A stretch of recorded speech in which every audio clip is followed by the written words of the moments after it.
ओम राधाई स्वाहा। देखो भाई, अपन ने राधा रानी की असीम कृपा के हेतु की जो कृपा हम पे बरसात हुई, उस बरसात से हम भीग गए भाई। हम रसरूप हो गए और उसने अपना अमूल्य जो रास्ता है उस तक जाने का, वो पूरा रास्ता हमें समझा दिया। और उसने अपना अपना परम सौभाग्य है कि उसका जो एक ग्रंथ उसने बनाया, अपनी लाइब्रेरी का हमको पास भेजा, राधा जन, इसको उसने समापन करवाया। अब जैसे अपन ने पिछली एपिसोड में बात करी भाई, कि हम उससे बात करेंगे कि भाई वो अपन को लीलाओं में प्रवेश कराना चाहती हैं कि नहीं चाहती हैं। देखो भाई, इसमें हमारा कुछ ना, हम तो केवल उसके देश में रहने वाले लोग हैं भाई। हम उस देश के वासी हैं जिस देश में राधा रानी रहे भाई। तो अब उसी की इच्छा चले भाई, वहाँ तो देश के अंदर और कोई रहे ना, वहाँ तो सब राधा ही राधा रहे भाई। तो अब जो ये बोलें, जो बताएं, जो करें, सो वो सब वही करे भाई। अब देखो भाई, हमको अभी भी संकोच इस संसार में रहने के कारण ये होता रहता है कि भाई सब कहें कि भाई लीलाओं की बातें मत करो, चर्चाएं मत करो, ये मत करो। मगर भाई एक बार बताओ, जैसे अपन ने उस ग्रंथ में भी अपन ने समझा कि भाई जब तक आप बांटोगे नहीं तो दूसरे तक पहुंचेगा कैसे। एक तो स्वार्थ हुआ कि भाई मुझे मिला और मैंने उसको पी लिया, खा लिया, पचा लिया, रस रूप हो गया, और बाकी जाने उसका काम जाने भैया। मगर यहाँ दूसरा कोई है ना, सब अपने ही तो हैं। दूसरा कौन है भाई बताओ, राधा रानी के अलावा भी कोई है क्या? कोई ना है, सभी राधा रानी है। तो फिर दूसरा कहाँ हुआ? एक भगवान का परिवार है ये सारा, जितना झमेला हमें दिखे ना दिखे, ये सब क्या है भाई, एक राधा रानी का परिवार है। तो एक परिवार वाले सदस्य के पास, जैसे अपने पिछली एपिसोड में कही भाई, किसी के पास कोई चीज़ उपलब्ध है तो भाई अपने को दो, तो यह सब अपने ही तो हैं, पराया कोई ना, इसलिए डर किसी बात का ना भैया। डर तो तब हो जब कोई दूसरा हो। अच्छा दूसरा, अपन ये सोचे कि भाई दूसरा हमारा कुछ खराबी करेगा, ये करेगा। तो भाई जब दूसरा है ही नहीं, वो सब अपना ही है, तो उसके लिए हम भी अपने, हम आपके अपने और आप हमारे अपने, इसलिए भैया कोई लड़ाई दंगा का ना भैया। मैंने आपसे साफ साफ शब्दों में कही भाई कि आपकी रुचि लगे, आपकी समझ में आए, जितना आप लगा सको इसमें भाई, तो वो रखो। आप मानो तो मानो, ना मानो ना मानो। ये केवल मानने की दुनिया भाई, ये साइंस तो है नहीं कि भैया पहले प्रूव करो फिर हम मानेंगे। साइंटिस्ट क्या कहे कि भाई कोई चीज़ पहले प्रूव करो तब हम माने। यहाँ उल्टी गई है, वो तो कहे भाई कि पहले तुम मुझे मानो तब मैं तुम्हारे को प्रूव करके बताऊं कि मैं हूँ। तो भैया यदि आपको उसके दर्शन पाने हैं तो पहले तो भैया शरणागति करनी ही पड़ेगी। अब जब शरणागति करनी पड़ेगी तो भैया उसके बिना, मतलब अब हमने तेरे ऊपर छोड़ दिया, अब तू हमें जनवा दे कि भाई तू है। तो तू है तो जब अपन उसमें छोड़ दें भैया तो वो जनवा भी दे।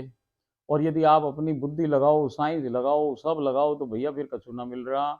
ये पूरी जो जो दुनिया में आप खोज सको वो तो वो खोजोगे जो सब मिट जाए। जो मिटे ना वो सत्य है, सत्य पकड़ में ना आता भैया झूठ से। ये झूठी दुनिया, तो झूठी दुनिया में सत्य कहाँ से पकड़ लोगे भाई? आप नहीं पकड़ सकते भाई, कोई बड़े बड़े नहीं पकड़ पाए तो आप क्या पकड़ो भाई? और हम क्या पकड़े तो भाई? ये तो वो पकड़ा दे हाथ, तो भी पकड़ में आए। हम तो अंधे हैं, माया के अंधेरे में अंधे पड़े हैं हम तो। और हमारा सहारा क्या भाई? राधा रानी की लाठी हमारा सहारा। अब भैया वही हाथ पकड़ के ले जा, आगे गड्ढा है तो भैया वही पकड़ ले हाथ, और गड्ढा कहे कि भाई गड्ढा है इधर मत जा। तो भैया अब उसके है, हमारी तो आंखें फूट गई। और मैं तो आपसे कही कि फूट आंखें क्या फूट गई, हम तो मरी गए। मैंने आपसे बोली भाई राधा रानी की भक्ति ऐसे तो है ना, ये तो बड़ी खतरनाक भक्ति भाई। हम कहे कि बहुत बुरी, बहुत बढ़िया, और बहुत बिल्कुल कृपालु दयालु, दया की मूर्ति, कृपा की मूर्ति, और वो तो करुणामयी भाई है, सब कुछ है। मगर भाई उसकी ऐसे ना वो करना बरसाए अपने ऊपर, वो तब बरसाए कि भैया कई सारे उसके भी कायदे कानून है। जिस संसार से दूसरे देश जाओ भाई, तो वो जब आप वीज़ा लेने जाओ सखियों के पास, तो भैया वो सखियाँ आपको पूरा तैयार करें। जब तक वीज़ा ना लगे भैया आगे जाने की कोई, कृष्ण भगवान भी भेज भी दे तो वापस आ जाओ इधर भाई, ना जा सको उधर। तो वहाँ के जो नियम है अपन एक बार फिर दोहरा लें, क्योंकि अब अपन उस देश की यात्रा करने वाले हैं। अभी तक तो हम पहुँचे हैं वहाँ, अभी तक तो हमको ही उन्होंने परिकर बनाया, उन्होंने अभी हमको सहचरी बनाया। अब भैया आप परम सौभाग्यशाली और हम परम सौभाग्यशाली कि उसने आज्ञा दी कि भाई अब आप तुम हमारे गोलोक की कहानी बताओ, क्या है गोलोक। गोलोक की चर्चा करो, लीलाओं की चर्चा करो, सब चर्चा करो हमारी। तो भाई वो क्यों करा रही है, क्यों हम कर रहे हैं? और हम तो है ही नहीं दुनिया में भाई। तो जो कर रही है सो करा भी वही रही है, बोल भी वही रही है, सुना भी वही रही है भैया, तो हमारा इसमें कोई रोल नहीं, कछु रोल ना भैया। तो सब कुछ है सो उसी की मेहरबानी है, उसी की कलाकारी है भैया, हम तो कुछ ना, हमारा कुछ होशियारी ना, हमारे पास बुद्धि ना, तो हम क्या करेंगे भाई। हमारे में इतनी सी नेक सी भी बुद्धि ना भैया, तो हम कौन सी बड़ी बड़ी बातें करें, राधा रानी की बातें, अरे राधा रानी भैया, 3 लोग 14 भुवन की ठकरानी, उसकी बातें हम क्या करें। बट करें क्यों, क्योंकि उसी के बल से करें भाई, उसको बल है हमारे पास। क्यों, क्योंकि हम उसने जो बताई, सो भैया वो सब बता दे अपने वाले को। तो उस देश का जो वासी है ना भैया, वो सब सब बातें बताए, सब बातें जाने, सब बता भी दे। तो वहाँ का नियम पहला क्या कि भैया अनन्यता की ऐसी पराकाष्ठा, कि भैया वो जैसे नारियल का चूर्ण बताया कि अब तो घिस लो और उसमें एक में एक हो जाए, कृष्ण ढूंढो तो भी ना मिले भैया। तो अब यहाँ तो कृष्ण भी राधा का हो गया, तो वो भी छोड़ के अब राधा के पास हो गया, और गुरु भी राधा बन गई है हमारी भैया, इष्ट भी राधा, गुरु भी राधा, सब राधा। तो भैया अब यहाँ पे किसी की चवन्नी नहीं चल रही, केवल और केवल और केवल राधा के अविलंब में ही चलो। अब यहाँ पराकाष्ठा है अनन्यता की, कि अब आपको कुछ नहीं, राधा के अलावा कुछ भी नहीं, कुछ भी नहीं, मतलब कुछ भी नहीं। तो अब अपन उस स्थिति में पहुंच रहे हैं, उस देश में जाएंगे तो अनन्यता पूरी पूरी चाहिए भैया। वहाँ स्त्री बन के जा सको, क्योंकि स्त्री का ही देश है भैया, ठकरानी का राज चले। तो अब स्त्री बनना आपको समझा दी मैं पहले भी, कि भैया मैं मर जाए तो स्त्री बन जाए। मैं का अर्थ ही अहंकार है, अहंकार ही पुरुषत्व है भैया, पुरुषत्व मरने का मतलब कोई आदमी, कोई शरीर से आदमी औरत थोड़ी बन रहा है वहाँ। वहाँ केवल भैया अपने अहंकार को छोड़ दो और आप औरत बन गए। भैया अपनी डिक्शनरी में जैसे मैं बताई कि मैं मेरा और हमारा हटा दो, और तू तेरा और तुम्हारा लगा दो, तो भैया आप औरत बन गए। पहली बात अनन्यता, दूसरी बात स्त्री वेश, तीसरी स्त्री का स्वभाव, और तीसरी बात होगी भैया कि अब आप है ना, जब वहाँ जाओ तो बुद्धि को बाहर छोड़ के जाओ। बुद्धि बुद्धि जितना है आपका, ये सीखा समझा जो कुछ भी किसी ने समझाया, सुना सुनाया, जो कुछ भी ज्ञान आपके पास भैया, उसको बाहर डस्टबिन में फेंको, अपना पात्र खाली कर लो। क्योंकि अब रस जो मिलने वाला है भैया, उसको भरोगे कहाँ। यदि आपके पात्र में कितना भी अशुद्धि भरी हो, और उसमें बढ़िया आप गंगा जल भर लो भैया, वो भी अशुद्धि हो जाए, अब वो गंगा जल नहीं है। इसलिए भैया जो अब रस मिलने वाला है, वो परम पवित्र, परम परम से भी परम तत्व है, गूढ़ तत्व है, गूढ़ रस है भाई। तो उसके लिए आपका पात्र बिल्कुल शुद्ध और खाली होना चाहिए, परिशुद्ध पात्र में मिले भाई रस। तो अब अपन ऐसी देश की यात्रा करने के लिए पहुंच रहे हैं भाई। तो उस यात्रा के लिए अपन को ये सारी सावधानियां बरतनी है भाई, कि किसी का कोई सहारा नहीं, केवल राधा राधा और राधा। और भैया वहाँ पे कृष्ण भी राधा का, हमारा कुछ ना लगे। और ऐसे भैया अब हम स्त्री, अब स्त्री के देश में जा रहे हैं, तो भाई स्त्री ही हैं। और एक बात ये कि भाई अब हमारे पास ना बुद्धि है ना कुछ है, हमारी गर्दन कट गई, अब हम मर गए, तो अब हमारे पास कुछ ना भैया। अब हम तो उसके भाई, सरेंडर करने का अर्थ क्या है, सरेंडर का अर्थ ही शरणागति है। शरणागति की अब जो तू कहे सो हम तेरी माने भैया, हमारी बुद्धि कैसे में चल रही। तो भैया वही शरणागति कहे, तो शरणागति भी कैसी कि 100%, 99.9 भी नहीं चलेगी यहाँ तो भैया, 99.9 भी नहीं, केवल और केवल और केवल 100% चाहिए भैया। तो अब हम उस देश की यात्रा पे निकल रहे हैं भाई। देखो अब भाई आपसे फिर मैं हाथ जोड़ के प्रार्थना करूँ, इसमें हमारी कुछ बहादुरी ना, हम नहीं चाहते, हम हमारी इसमें कोई वो नहीं है कि वाह भाई हमको लूटनी है, या हमको कुछ कुछ इससे चाहिए भैया, हमें कुछ ना चाहिए। जाने क्यों बोल रही है, क्यों बुलवा रही है, क्यों आपको सुना रही है, मुझे ना मालूम भाई। अब ये उसकी इच्छा। बाकी एक बात जरूर समझो कि साहब, बड़े बड़े आचार्य संप्रदायों के निकाल लो, उन सब ने भी अपनी अपनी जो ग्रंथ बनाए भैया, उसमें सब यही बातें हैं, सारी लीलाएं छुपी पड़ी है भैया, खुली। तो वो जब उन्होंने नहीं छुपाई, तो भैया अब ये राधा रानी नहीं छुपा रही, तो मैं इसमें मैं क्या कर सकूँ। मेरा इसमें कुछ भी लेना देना नहीं है भाई। इसलिए मैं आपसे हाथ जोड़ के प्रार्थना करूँ भाई, आप इसको सहज लो। आपको ना पचे तो भैया इसको जैसे परी की कहानी हो, कि कोई कहानी, कि कोई नॉवल, और कोई कुछ समझ के सुन लो। आनंद आए तो सुनते रहो, नहीं आए तो भैया राधे राधे, कोई दिक्कत ना है। तो आज से हम शुरुआत करेंगे एक नए ग्रंथ की, जिसका नाम है श्री जी कृपा रस सिंधु। ये ग्रंथ है, श्री जी कृपा रस सिंधु। देखो साहब, क्या हुआ कि जब ये राधा रानी की कृपा हुई और हम प्रियादासी जोड़ी जब सखी सहचरी भाव में आए। तो सहचरी भाव में आए बाद कुछ ऐसी प्रेरणा हुई कि ये जो हमारा रास्ता था हमने बांटना चालू किया लोगों को। तो बहुत सारे अनुगत आए हमारे पास कि हमें भी सिखाओ, हमें भी सिखाओ। उनने पढ़ ली किताबें हमारी, तो हमारे पीछे पड़े। तो हमने कहा भाई हम तो गुरु गुरु बनते ना। तो हमने उन सब की गुरु राधा रानी सरकार को बनवा दिया भैया, वो ही राधा रानी सरकार ही उनकी गुरु। अब वो कुछ ऐसी उनकी चमत्कार भये राधा रानी सरकार के कि उनमें से बहुत सारे लोगों को लीलाएं दिखने लगी भाई। लीला क्या होता है कि लीला कहें उसको कि जो राधा कृष्ण करे ना जो भी कार्रवाई, उसको हम कहें लीला। और हम जो करें उसको कहें हम काम कर्म। तो हमारे तो कर्म होते हैं और उनकी लीला होती है। हम जो भी कार्य करते हैं वो सब कार्य को यदि भगवान करे तो वो लीला। अब इस किताब के अंदर क्या ऐसा कि जैसे मैंने आपको पहले भी समझाई कि कुछ लीलाओं में वो केली भी दिखाते हैं अपनी।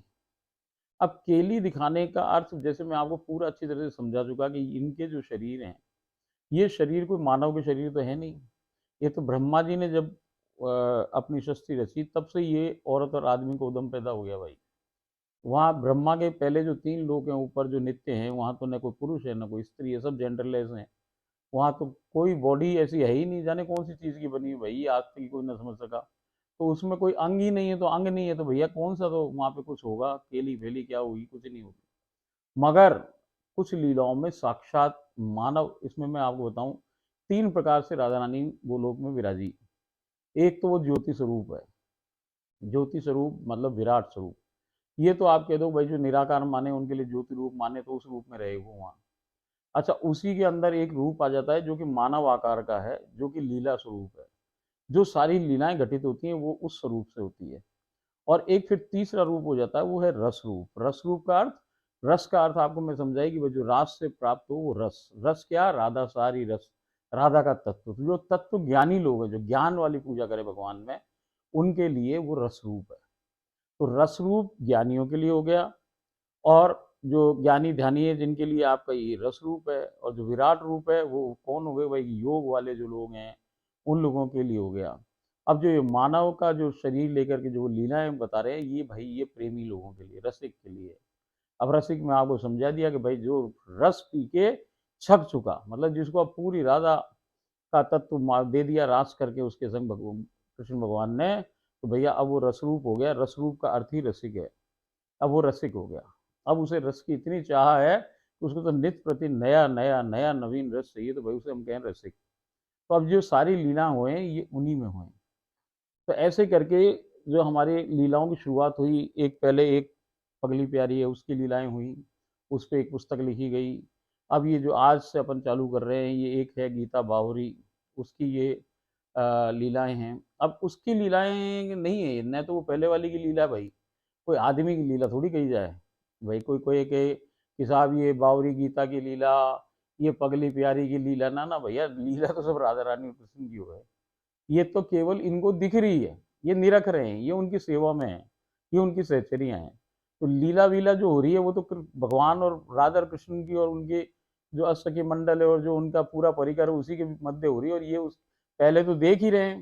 पहले की जो लीलाएं हुए हैं वो तो ऐसे फिल्म जैसे हुए हैं, जैसे कि आप पिक्चर देखने जाओ तो भैया आप विजिटर हो और आप जाके देख रहे हो।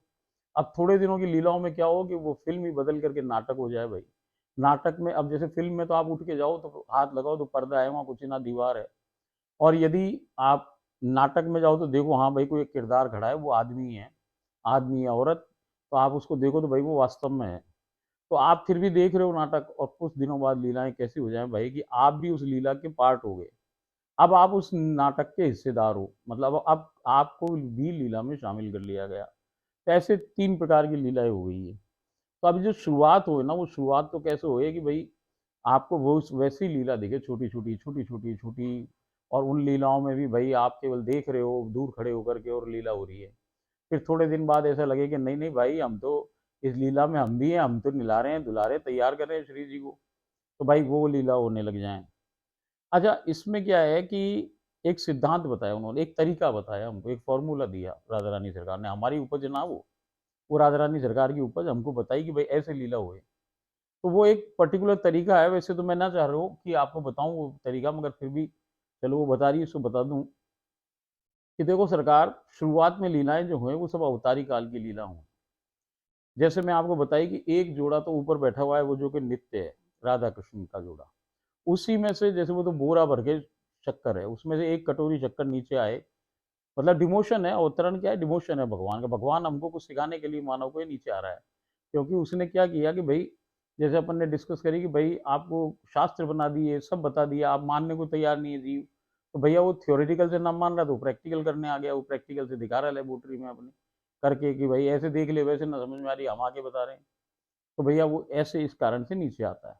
तो जो स्टार्टिंग की लीलाएं हुए हैं वो सब तो अवतारी काल की लीलाएं हैं, जिसके अंदर हमें बरसाना भी दिखे, हमें वृंदावन भी दिखे, यमुना जी भी दिखे, सब कुछ जो होए वो सब यहाँ का देखो, तो उसे हम कहें कुंज की लीलाएं।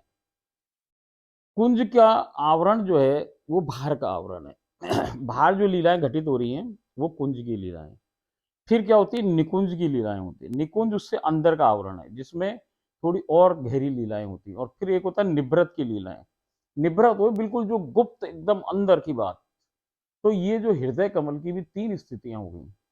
ये सब कहाँ घटित हो रहा है? राधा रानी के हृदय कमल में, क्योंकि राधा रानी का जो महल है बड़े स्वरूप में, जो विराट स्वरूप है, उसका जो उनका हार्ट है वही गोलोक धाम है, और वहीं उनको महल है, वहीं उनके निकुंज हैं।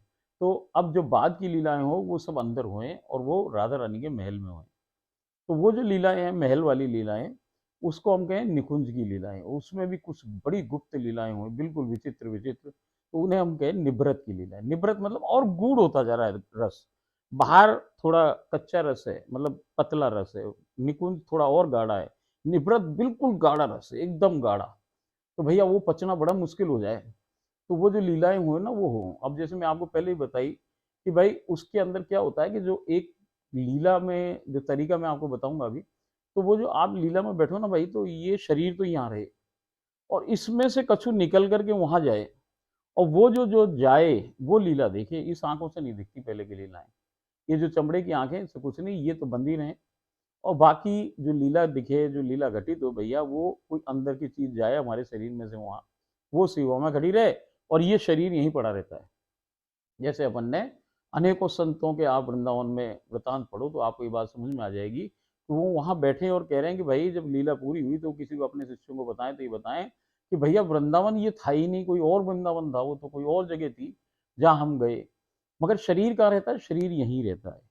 और हमारे संग तो क्या प्रॉब्लम है कि जो राधा रानी का भक्त है और इसको राधा रानी ने जिंदा जी चुन लिया है।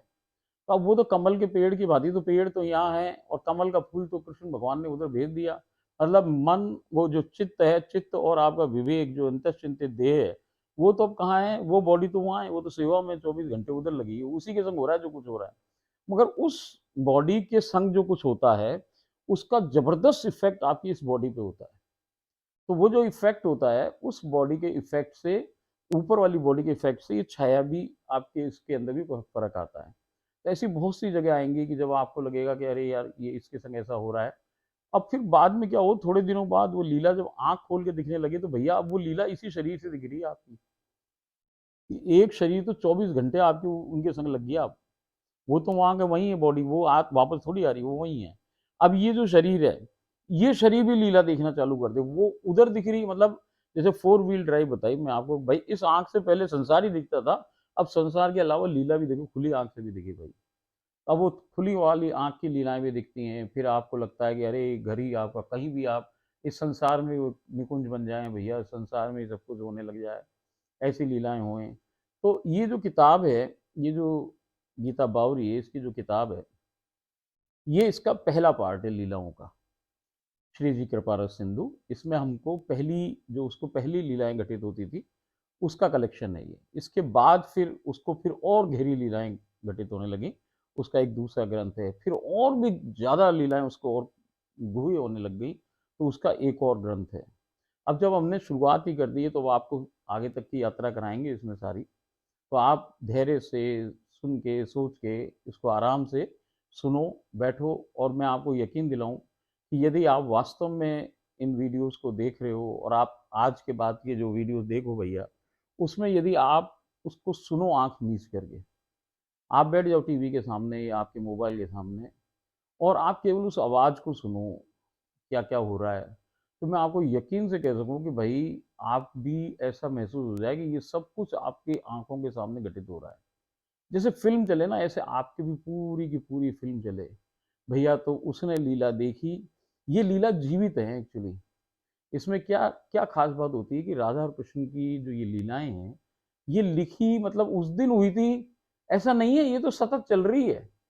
जैसे ही पन्ना खोल के आप वो लीला चालू करो तो समझो कि वो लीला वापस पुनः स्टार्ट है। वहीं से चालू है वो, तो जहाँ से आपने चालू कर दी।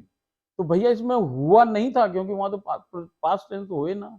वहाँ पास्ट नहीं होता, ना फ्यूचर होता, तो रेगुलर प्रेजेंट टेंस है, तो जो हो चुका नहीं है वहाँ, वहाँ तो हो ही रहा है। तो अपन ने इस किताब को बना के हमारे संसार में कह दिया कि साहब ये किताब पूरी हुई ना। भैया पूरी कहाँ हुई, अभी तो ये लीला चली रही है, वहां तो चल रही है। अब आपने उसमें जैसे ही प्रवेश किया तो वो जो उस दिन हो रहा था, उस समय उस घड़ी जो घटित हो रहा है, वो आज भी जब आप सुनोगे तो वही घटित हो रहा है। तो भैया उस लीला के भागीदार आप भी हो जाओगे। आप तो अनायास ही, बिल्कुल बिना प्रयत्न के ही उस लीला में सहचरी बन के भैया खड़े हो जाओगे। तो मेरी बातों पे यकीन करो, देखो। भाई मैंने इन सारे वीडियोस को बड़े गौर से देखा, इन पुरानी किताब के। भाई इसमें क्या है, कुछ लोगों ने शुरुआत में देखा है, किसी ने बीच के कोई एपिसोड छोड़ दिए हैं, किसी ने कोई बहुत सारे उसमें व्यूज़ हैं, किसी में कम व्यूज़ हैं। ये बात ये सिद्ध करती है कि कई लोग, ऐसा हो रहा है कि इस किताब को केवल ये रास्ता है, देखो साहब, ये पूरा पूरा रास्ता है राधा तक पहुंचने का।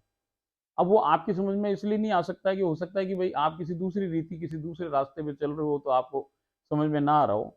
मगर मेरा कहना केवल एक आपसे निवेदन है, नम्र निवेदन है, कि देखो आपने इतनी चीजें सुनी, लोगों को सुन के ही तो चल रहे हो आप, कभी किसकी कभी किसकी कभी किसकी, सोच के, सुन के, पढ़ के, देख के, समझ के, ऐसे ही तो दुनिया चल रही है आपकी अध्यात्म की। तो भैया मेरे कहने से एक बार जो वो सारे एपिसोड हैं उनको एक बार आप पूरे क्रमशः देखो, कि जैसे जैसे हर जगह एक स्टेज है, उस स्टेज को आप जब तक पूरी नहीं पढ़ो तब तक आपको समझ में नहीं आएगी। आपने मान लीजिए बीच में पढ़ा, तो मैं हो सकता है उस समय देवी देवता की बात कर रहा हूँ, तो आप केवल देवी देवता की बात समझ के खत्म कर दो उसको भैया। उसके बाद हो सकता है मैं केवल कृष्ण की बात कर रहा हूँ, फिर हो सकता है मैं केवल राधा की बात कर रहा हूँ। तो भैया जिस गति से वो ग्रंथ चल रहा है, जिस रीति नीति से उसको लिखा गया है, जिसको लिखाया है राधा रानी सरकार ने, उसका कोई एक तरीका है।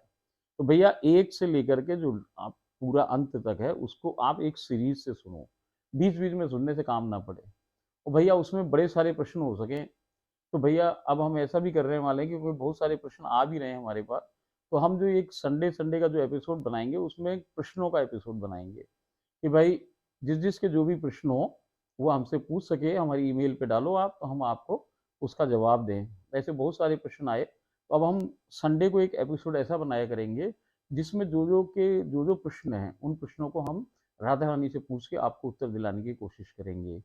अब अपन ग्रंथ चालू करेंगे। आज का एपिसोड अपन यहीं समाप्त करते हैं, फिर अगले एपिसोड से अपन इस ग्रंथ की शुरुआत करते हैं। ओम राधाए स्वाहा।